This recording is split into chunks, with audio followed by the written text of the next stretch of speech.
Hello again, my fiber friends. I'm ReRe, and this is Exploration Crochet, part of the Yarn Over Hook network. As many of you know, I've been traveling around the United States looking for crochet-friendly yarn shops. Yarn Over Hook is working hard to build a worldwide list of shops that genuinely welcome and appreciate crochet. And while I've visited some absolutely wonderful shops, I've also encountered some, let's just say, fascinating opinions about crochet. And they usually start with, "Oh, I like crochet, but..." And then comes the, disdain for granny squares, which usually comes from other crocheters. I can't get my head around that one. Assumptions about acrylic yarn use, comments about chunky yarn, or the idea that crochet apparently consists entirely of only one stitch, the US double crochet. And it got me thinking, why is crochet so problematic for so many people? Because the kinds of comments people make about crochet, you never hear about knitting or weaving or embroidery. And that became especially interesting to me because knitting and crochet have existed side by side for about 200 years. Historically, knitting was more likely to be perceived as practical, useful, industrious, and respectable. Crochet crochet kept wandering into cultural debates about taste and labor and class, decoration and art. And the deeper I've dug into crochet history, the more I realized disdain for crochet has been all over the board. It's too feminine. It's not feminine enough. It's too poor. It's too luxurious or too decorative, too handmade, too trendy, or too old fashioned. And apparently, according to parts of the interwebs, too hostile to feet. So, for this episode, we're diving into crochet's long history of being problematic to somebody. One of the things about crochet is that the actual craft of crochet changes very little. A hook, loops, structure, pattern. Pretty stable concepts. What changes constantly, however, is what society thinks crochet is. When society worried about poverty, crochet became poverty labor. When society worried about excessive decoration, crochet became clutter. When society worried about industrialization, crochet represented handmade resistance. But once society embraced industrial modernization, crochet became outdated domestic excess. Oh, and let's not forget the 60s when crochet became loud.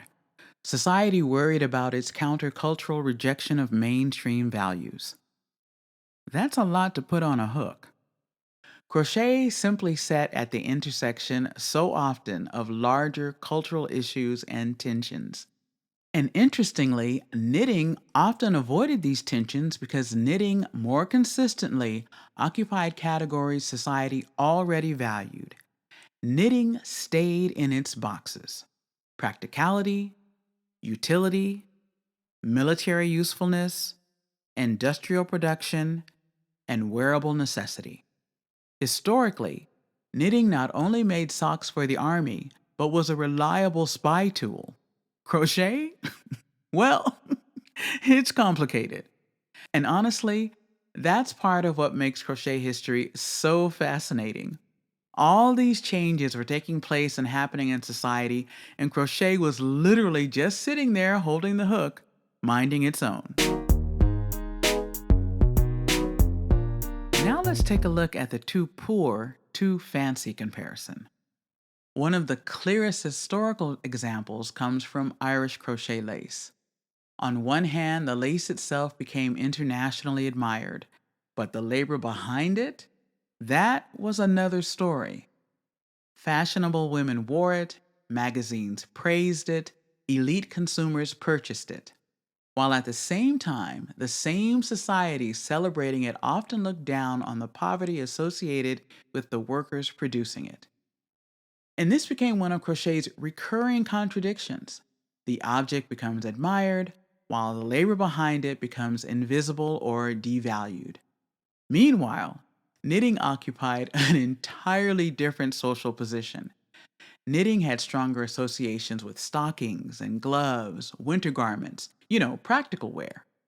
We've all seen the silhouetted burly man, hardened by the Irish Sea in a beautifully knitted Aran sweater. And even in mid century US context, before my time, Steve McQueen, considered the man's man, was photographed in an Aran sweater and plastered all over an issue of Life magazine. The result? Its popularity surged in the US.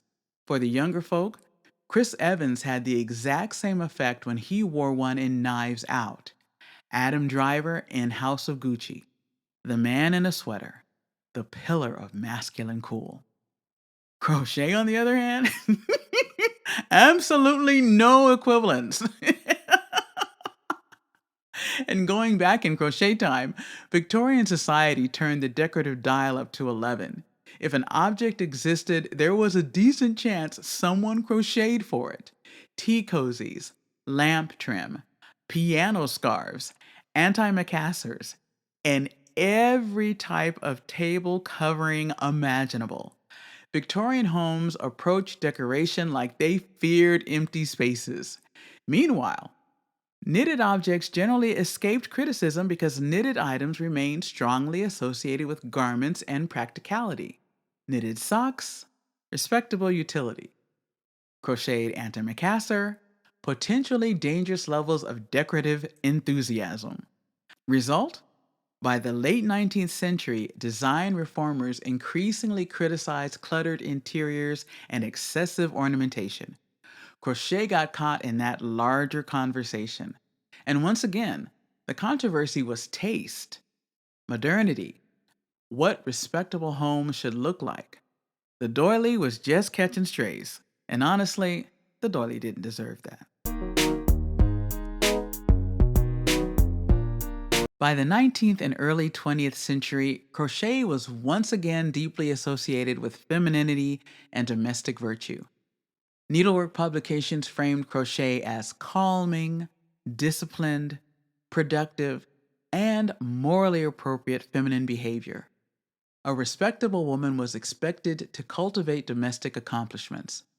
But even here, knitting and crochet developed different reputations. Knitting retained stronger associations with practicality and productive labor. Crochet, once again, became more heavily associated with embellishment, decoration, and domestic aesthetics, which meant crochet again became more vulnerable to dismissal. So, crochet became simultaneously praised as feminine virtue and dismissed because it was associated with decoration. But here's one of the more funny contradictions in this whole topic. Crochet has also sometimes been treated as suspiciously not feminine at all. Crochet has always been technical. Even the most kitschy domestic crocheted item involved geometry, structural logic, counting, tension control, engineering thinking, and mathematical repetition. Do you really think it was easy to make those baby doll and a dress toilet roll covers and have them stand just so? Heck no. And while the modern scientific world was becoming more and more used to the idea that crochet was different, for example, engineers and mathematicians were using crochet for complex modeling, hyperbolic crochet was exploding on college campuses, coral reef installations were popping up literally all over the globe, knitting, again, stayed in its boxes. Plus, historically, knitting has had a long institutional acceptance within male labor systems. Knitting guilds, which were predominantly male, existed in parts of Europe. Sailors knitted, machine knitting industrialized. Crochet never quite developed the same institutional legitimacy, which made it culturally harder for lay people to categorize it as important.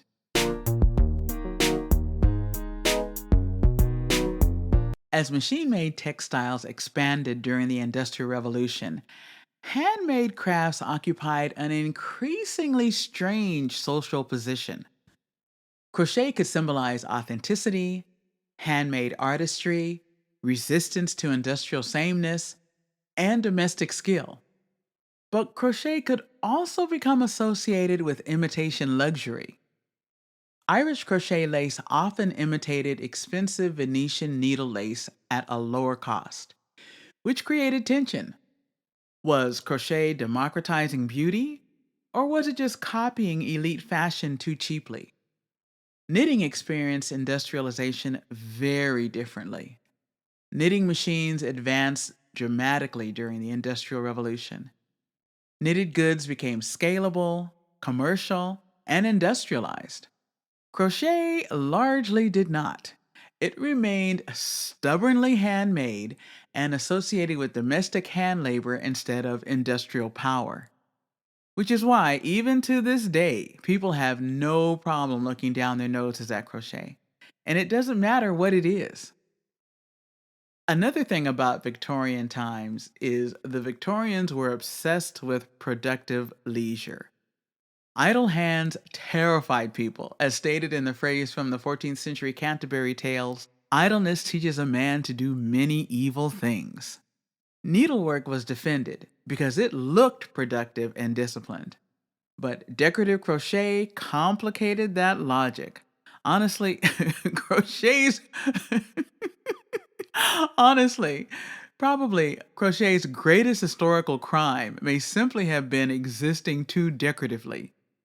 As a whole, society treated mending socks very differently from making a 12-foot lace piano shawl, which leads to the logical conclusion.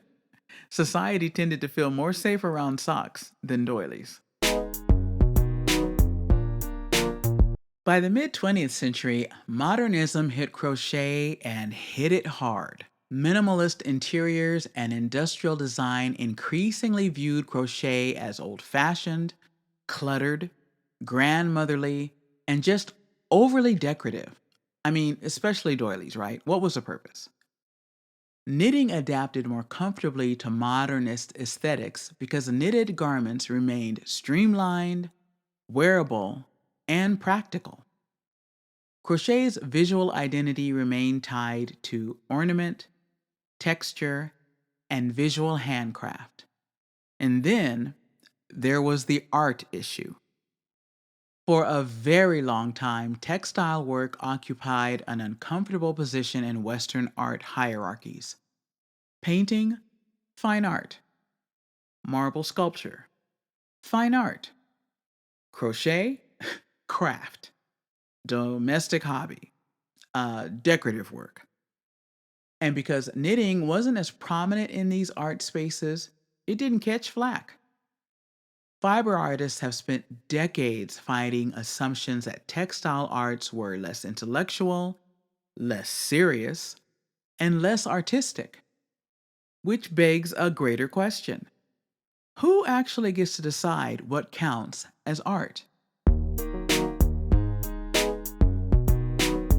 And now we arrive at modern online crochet discourse, which proves once again humanity remains deeply committed to majoring in minors. One of my favorite modern debates: crochet socks.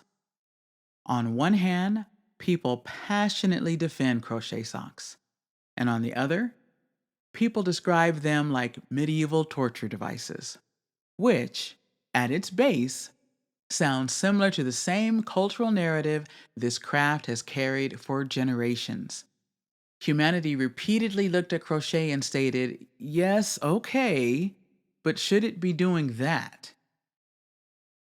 And let's not forget modern market sellers. Crochet sells because it is culturally beloved. Flowers, amigurumi, plushies, blankets, hats, shawls, garments, even while the labor behind it remains stubbornly undervalued. And speaking of markets, at least here in the US, and my family will tell you, I'll go to a market. Farmers, growers, craft, I don't care. I can tell you I don't see knit booths, which, in my opinion, has an effect on the perceived value between knit and crochet to the public. And just as it has been throughout crochet history, it's all based on assumption. Even modern internet discussions about which craft is easier reveal hidden assumptions about it. Value, aesthetics, legitimacy, professionalism. The internet often frames crochet as easier to learn, more forgiving, faster. Knit, on the other hand, is framed as polished, technical, refined. And this is actually probably the number one thing I heard while on the road. People had opinions, which they thought was easier, why they decided to learn one or decided not to learn one. It was very interesting.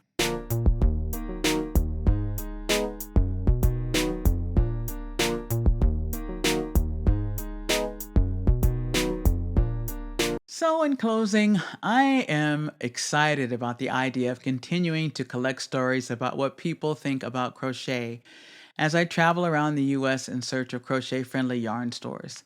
Side note, according to the great Googly Moogly, where it can be determined, it concluded that most yarn shops were in fact owned by knitters, or folks who knit first and crocheted second. And experientially, that's what I saw. So I'll continue questing for stores that are just willing to let crochet be crochet. And please, no backhanded comments about granny squares or double crochets. No thinking you're being helpful by pointing me to the worsted or chunky yarn after I say I crochet. And no feeling the need to reiterate twice that if I want to felt something, the fiber used can contain absolutely no acrylic. If you see me in a store and you don't crochet, that's fine. I can admire what you do, just admire what I do and keep on stepping. Like my mother used to say, if you can't say anything nice, don't say anything at all. And please don't try to drag me into a debate disguised as a discussion about knitting versus crochet. I ain't the one, and crochet ain't the problem. And lest I leave you with the idea that it's been rough out there in them streets, I actually have been thoroughly enjoying my gallivanting. Most shop owners are absolutely wonderful. And when I present them with the idea of what Yarn Over Hook is trying to do, they are thrilled.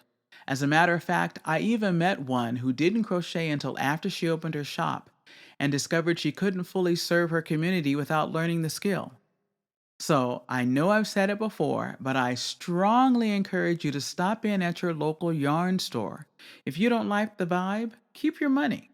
That's really the best way to communicate how you felt about the experience.